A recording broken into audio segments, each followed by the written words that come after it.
92.3 FM Radio Manila, your favorite music radio, Ka-Vibes. Andito na ang bagong baby ng bayan. Pero promise, hindi kita baby-tawan. Andito na rin ang bagong magiging bestie ng mga e-abap na binitawan. Siyempre, walang iba yan. Ang baby mo pagdating sa radyo. Ang nag-iisang DJ main for the main event. Kaya naman samahan niyo ako hanggang 12 midnight tayo ng gabi. At time check muna, 11:32 na ng gabi. Kamusta ang inyong Huwebes, mga ka-vibes at baby ko? Ayan, dito talaga namang naghihintay at talagang kinikilig-kilig pa pagsapit ng alas 10 ng gabi ang mga taga-Metro Manila. Yan yung mga taga-Mandaluyong, Parañaque, Valenzuela. At hindi magpapahuli ang mga taga-Mega Manila, mga Bulaqueños, Caviteños, Laguna, Rizal at Kapampangan. Nanuburi mo, siyempre DJ Main. Magandang gabi po sa inyong lahat. At tayo rin ay sabayang napapakinggan dito sa 102.3 Baguio, 97.5 Gensan. At speaking of Baguio, nakita ko yung nagtitrending na picture ng Baguio. Ay, ang sarap pumunta ng Baguio, malamig-lamig. Gusto kong ma-experience yung fog. Kaso, wala tayong kapiling. Yun lang. Masarap kapag ikaw ay nasa malamig na lugar at may kasama para magpainit. Diba? Totoo, magpainit kasabay kumain ng mga may init na sabaw. Like mga bulalo o anuman yan, diba? Ikaw talaga kasi kung ano-anong init ang iniisip mo. Porkit malamig ang gabi. Pero perfect yan. Dito ka lang tumutok at makinig. Nang sa ganon, hindi ka nalamigin. Mapawi ang lamig. Hindi lang lamig ha. Pati, ang pagod mo buong araw. Ako nang bahala dyan. At gusto ko rin batiin ang ka-vibes at baby nating mga nakatutok sa atin sa ating YouTube live stream. 92.3 FM Radio Manila. Andyan si Boss Noy, Gloria Constantino Mesiano, Adrian Sebroso, Bernard TV, at advance happy birthday kay Dirk Alfonso L. Sanchez, Daniel Yap, Comet Ben. Pa-shoutout kay paring Bobby Reyes na taga-kapwa ko, taga-Malibayenyo. Magandang gabi po sa inyong lahat. Mary Delay, Lawrence Manipor, at William Mortel. At sa lahat ng mga nakikinig sa atin. At hindi ko makakalimutan, syempre, ang ating mga OFW. Naku, maraming salamat po sa pagsuporta. At sa lahat ng mga nagme-message sa aking Facebook page. Hindi man daw sila nakakanood ng YouTube live stream natin, pero lagi daw silang nakikinig. Maraming salamat po. Galing sa aking puso. Oo, ikaw talaga. At tayo rin. Oo. Ay napapakinggan mapa Luzon, Visayas at Mindanao through our FM Radio Philippines app. Maraming salamat sa pakikinig din. At gusto kong batiin ang mga drivers natin, mga tsuper na nasa biyahe ngayon. Yung iba naman, lumalafang, ng midnight snacks nilang bulalo, at pares. At hindi lang yan yung kumakain ng lugaw. Nako, ang sarap niyan ngayon. Habang nakikinig, talaga naman sarap na sarap sa pagsubo. Oo, pagsubo talaga. Oo, kasi para mainitan ang inyong mga nanlalamig na katawan. At gusto ko rin batiin na magandang gabi ang mga security guards natin na talaga namang tayong-tayo. Oo, tayong-tayo kasi gising na sila. Syempre kailangan nila magbantay. Hindi naman for the whole time nakaupo sila, diba? Tayong-tayo na yung tuhod kasi naririnig na nila ang boses ng baby nila. At ang ating mga masisipag na vendors sa lahat ng wet markets natin, establishments, convenience store, police stations, mga bus terminal. Ayan po, maraming salamat sa pakikinig. Kaya naman samahan niyo ako hanggang 12 midnight tayo. At alam ko ito, pinakahihintay nyo ngayong gabing ito. Sino kaya ang nag-confess? At ano kaya ang kanyang kinonfess? Kaya naman, tara na sa main confessions. May mga lihim ka bang gustong sabihin? O mga sikretong gusto mong aminin? Halika't ating pag-usapan sa main confessions.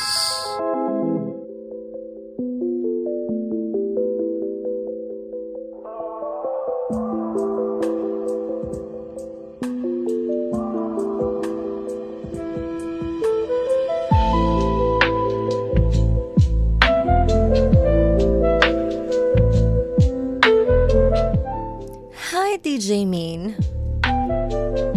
itago mo na lang ako sa pangalang Ella ng Upeng, Pasig City. Gym girl ako at mahilig akong magsuot ng sexy na damit. Nag-e-effort talaga ako na ma-maintain ang sexy body ko. Sumulat pala ako sa'yo dahil sa isang lalaking dumating sa buhay ko na literal na gumising sa natutulog kong damdamin at katawan.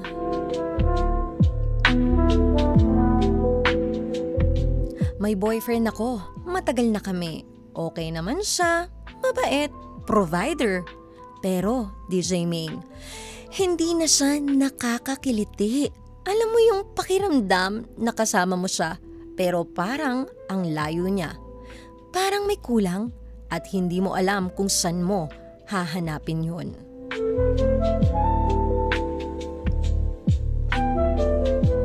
Hanggang dumating si Marco, gym instructor ko. Unang tingin pa lang, DJ Main, ay nakakalusaw na sa bawat training session namin. Parang hindi lang muscles ko ang pinapainit, pati laman at isipan ko. Isang gabi, umuulan at kaming dalawa lang ang nasa gym. Nagpalipas ako ng ilang oras hanggang sa huminto ang ulan. Napaisip ako habang nagliligpit ng aking mga gamit. Alam kong hindi lang bench press ang may tensyon sa pagitan naming dalawa. Binasag niya ang katahimikan ng gabi nang magtanong siya. Gusto mong magpainit? Sabi ko, anong klase? At ayun na nga, DJ Main, sa locker room nagsimula ang kasalanan naming masarap, mainit, malalim at malikot. Halos ibalibag niya ang gamit ng kanyang matigas na muscle. Bago matapos ang gabi ay kinuha ko ang kanyang lakas. Pareho kaming napagod sa aming post-workout. At sa bawat pagkakataong kasama ko siya, hindi lang katawan ko ang nagigising, pati ang puso ko. Ramdam ko yung pagkalinga at totoong pagnanasa na matagal ko nang hinahanap.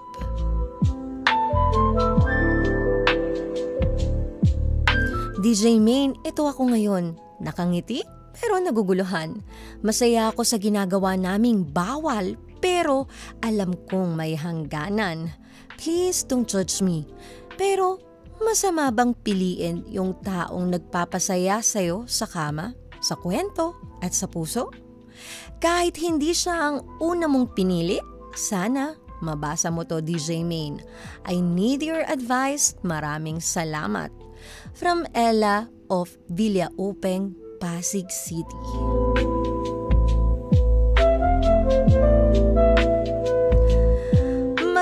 Magandang gabi mga taga Villaupeng. Uy, baka naman na-meet ko na to si Ella. Kasi dito ko last na nag-Flores de Mayo, nag-Reina Elena. Nako, sino kaya si Ella doon? Nako Ella, mainit-init nga ang istorya ng iyong confession o laman ng iyong kinonfess. Talaga namang nagpapainit sa imagination ng mga tagapakinig natin ngayong gabing ito. Grabe! 1 versus 2? Paano mo nakakaya yan? At ikaw ba ka-vibes? Papayag ka ba kung ikaw ang boyfriend ni Ella? na meron siyang sinasidelines na iba? Naku, bigyan nyo naman ng advice. Itong si Ella, pwedeng-pwede kayong magbigay ng inyong komento dito sa ating YouTube live stream. 92.3 FM Radio, Manila.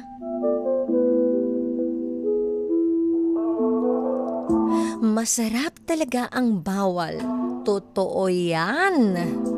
Talaga namang hahanap-hanapin mo, kasasabikan mo, at imposibleng hindi mo tikman.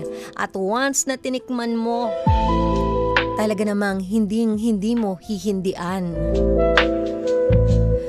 Pero ang tanong na mas masakit, Ella, kaya mo bang harapin ang lahat ng consequences nito kapag yang apoy na yan ay naging abo? Totoo naman yun. Hindi lahat ng mabait, maayos at matagal mo nang kasama ay sapat para magpasaya ng puso mo. Pero hindi rin lahat ng nagbibigay ng matinding kiliti ay kaya kang panindigan sa mahabang panahon. Baka kasi itong si Marco na gym instructor mo, hanggang gym instructor lang siya, pero hindi siya built for long-term relationship.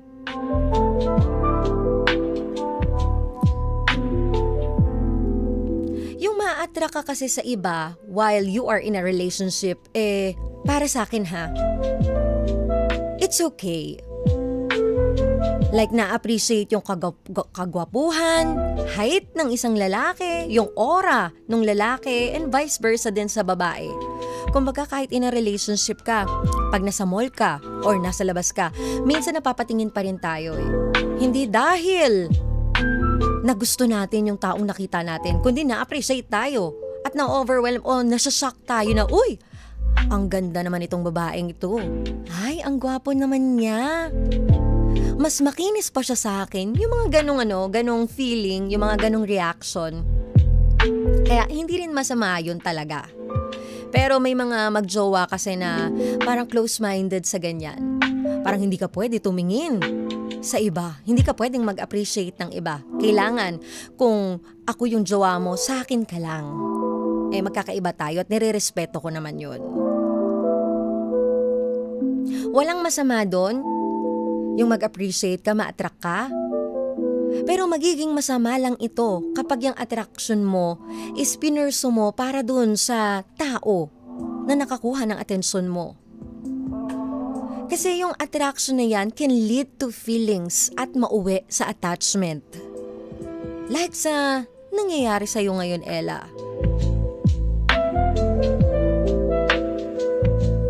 Alam mo, Ella, sa pag-a-analyze ko ng letter mo, gusto ko maging honest sa'yo. Walang kulang sa boyfriend mo. Sadyang hindi ka lang marunong makontento. Yan ang mali sa atin when it comes sa love. It's either binabago natin yung tao o nagsasawa tayo sa kanila kasi di natin nakikita yung gusto natin. Or either yung na-experience na gusto nating ma-experience sa kanila. Example niyan, malakas kunwari ang dating sa'yo ng pormahan ng mga Korean. So nagjowa ka ngayon. Hindi mo namamalayan yung porma na gusto mo sa isang lalaki na pupush mo dito sa jowa mo. So sa kanya mo pinapagawa just to fulfill yourself para sa gusto mo. Paano kung hindi siya ganong klase pumorma at hindi niya yung tipo? So binago mo siya instead of accepting him or her kung sino talaga siya. Ganyan din when it comes sa bed. Lahat naman tayo magkakaiba talaga. Hindi lahat tayo o hindi lahat ng tao ay wild ang imagination. Hindi pwedeng same kayo ng comfort zone nitong boyfriend mo. Kung gusto mo pala ng spice, Ella, at thrill, sana ikaw na nag-lead ng relationship nyo pagdating sa kama. Alam mo naman pala kung ano yung magbibigay sa'yo ng saya at magbibigay sa'yo ng contentment. Bakit hindi mo ginaid itong jowa mo? Tapos sabi mo, ramdam mo agad ang pagkalinga ng gym instructor mo? Paano nangyari yun? Ni hindi mo pa nga siya nakakasama ng matagal para makilala mo siya ng lubusan at ikumpara sa matagal mo ng karelasyon.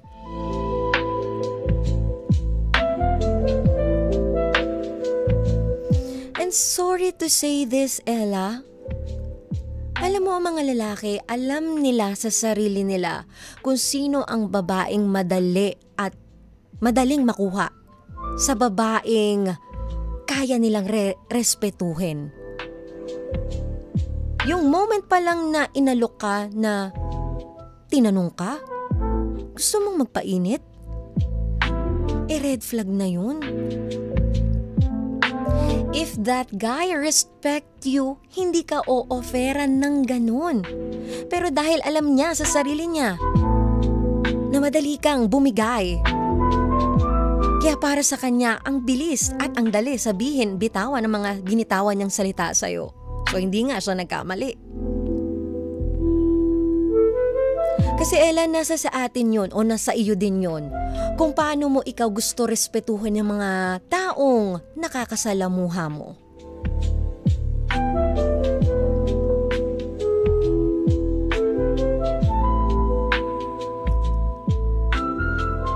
Sabi ng ating ka-vibes na si Comet Ben, sino ang mahal mo? Sino ang nagmamahal sa iyo ng tunay? At sabi naman ni Boss Noy, well, after hearing your story, pasensya ka na. Sasabihin kong salita sa'yo, kirey ka madam, di ka makontento sa isa. Yung hinahanap mong init, binaling mo na lang sana sa boyfriend mo at i-guide mo siya. Simple as that. Totoo naman sa bawat relasyon kasi, wala naman perfect. Lahat o both side may pagkukulang. So tayo ang mag-guide sa ating karelasyon. At ganun din siya. Kung para sa kanya may pagkukulang, kunwari ako may pagkukulang, i-guide niya rin ako. Kasi ganun ang relasyon, magkakampi kayo. Hindi kayo magkalaban, nagtutulungan kayo. Araw-araw kayong may natututunan, sabay kayong nag-grow.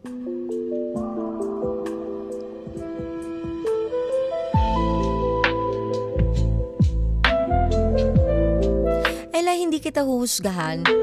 Kasi lahat tayo may kanya-kanyang cravings eh.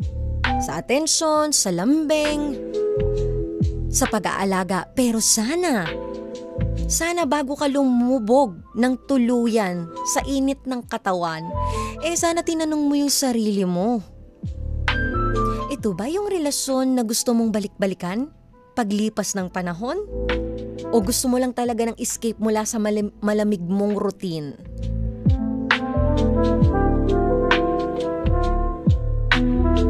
Piliin mo kung saan ka tunay na masaya. Oo, tama naman yun. Pero sana, piliin mo rin kung saan ka magiging buo.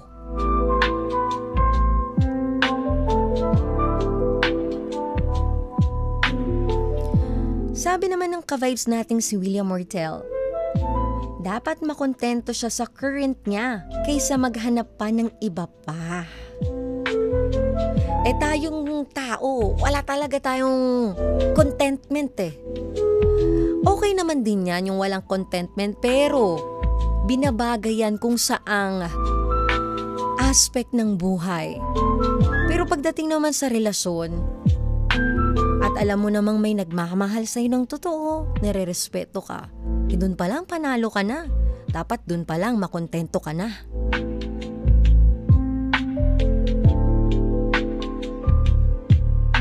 Hindi mali ang magmahal ng panibago. Pero sana malinaw kung kailan ka dapat bumitaw sa luma mo. Kasi ang tunay na kasalanan, hindi lang yan yung ginawa sa locker room, Ella. Kundi yung patuloy na pagsisinungaling mo. Hindi lang dito sa boyfriend mo, kundi pati sa sarili mo. At kung di ka na talaga happy sa iyong relationship, at hindi na talaga maayos, leave the relationship. Hindi yung nag-i-stay ka pero niloloko mo siya.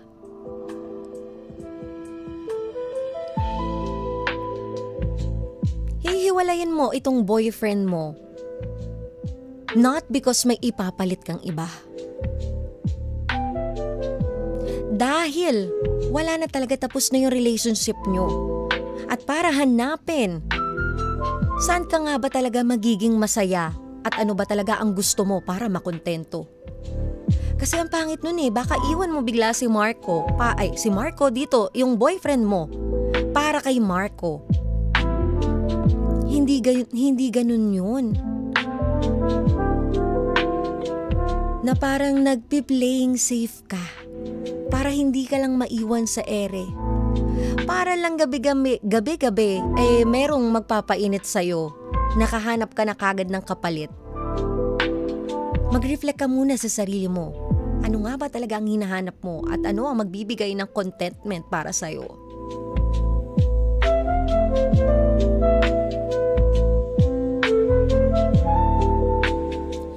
Being torn between loyalty and desire is one of the most silent forms of suffering. Napakahirap talaga niyan. But cheating is the most selfish thing a person can do in a relationship. If you are not happy with the person you're with, then end it and live peacefully.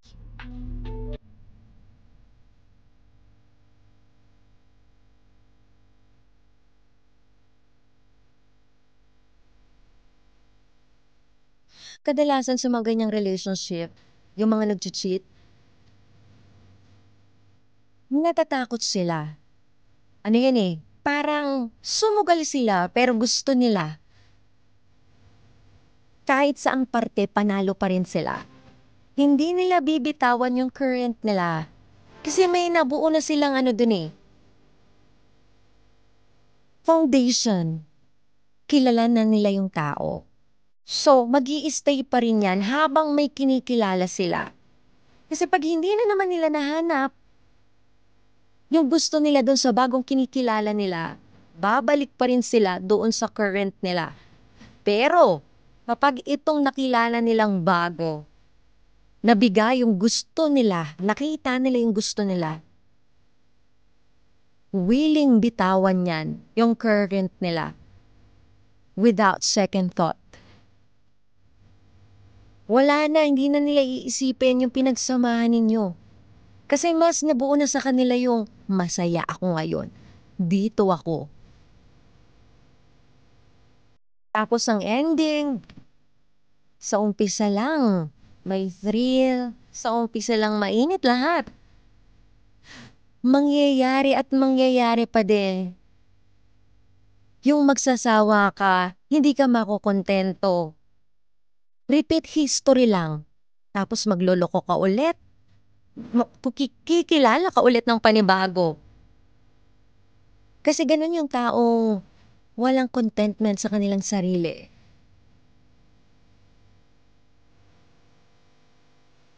Kaya sana, Ella, habang maaga pa, huwag mong sayangin yung lalaking may respeto sa'yo. Yung lalaking minahal ka ng buong buo kahit hindi ka perpekto. Yung init, ang dali lang niyan kung gugustuhin mo talaga. Pero yung magmamahal ng tapat at hindi ka iiwan, mahirap makahanap ng ganyan. And that is true love.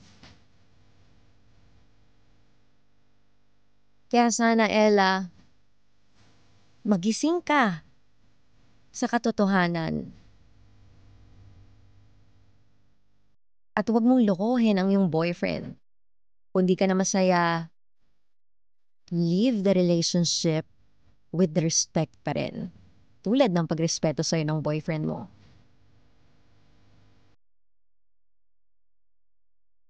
Maraming salamat Ella, sa pag-share at pag-confess mo kay DJ May. At sana, kahit papaano, kahit ni-real to kita, take it as a positive advice at para sa'yo din yan. Kaya naman sa lahat ng mga gustong mag-confess kay DJ May, huwag kayong mag-alala. Safe na safe ang inyong confession. At even your names, pwede nating baguhin yan. Kaya naman ipadala nyo na yan sa ating Facebook page, 92.3 FM Radio Manila. O hindi naman kaya sa ating Viber, 0954-406-1967. Maraming salamat ulit, Ella of Villaupeng, Pasig City. And gusto ko rin pasalamatan, Uy Dental Clinic, Horticulture by Caldana, Isabero Microblading, Vanity Lounge Aesthetics, Imprint Customs, Fiesta Fruit Game Apple to Apple, Zebra Helmets Philippines, Spink Philippines. At pwede nyo ako i-follow sa aking mga social media accounts, Facebook page, YouTube, Instagram at TikTok, May Eugenio. At sa aking isa pang page, DJ May 92.3 at dito sa inyong favorite Facebook page natin, YouTube, Instagram at TikTok, pare-parehas na 92.3 FM Radio Manila.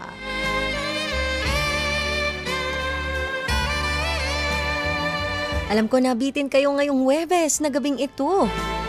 Okay lang yan. Para bukas, sabik na sabik kang tumutok pagsapit ng alas 10 ng gabi ulit. May ilulook forward ka na naman tomorrow night. Kaya naman samahan niyo ako Lunes hanggang Biyernes, 10 p.m. to 12 midnight. Dito lang yan sa 92.3 FM Radio Manila. Your favorite music radio, ka-vibes. Kasama ang baby mo, Seracho, ang nag-iisang DJ main for the main event. Na nagsasabi na worth it na ang pagpupuyat nyo dahil meron ang magsasabi sa inyo ng good night, baby. I love you.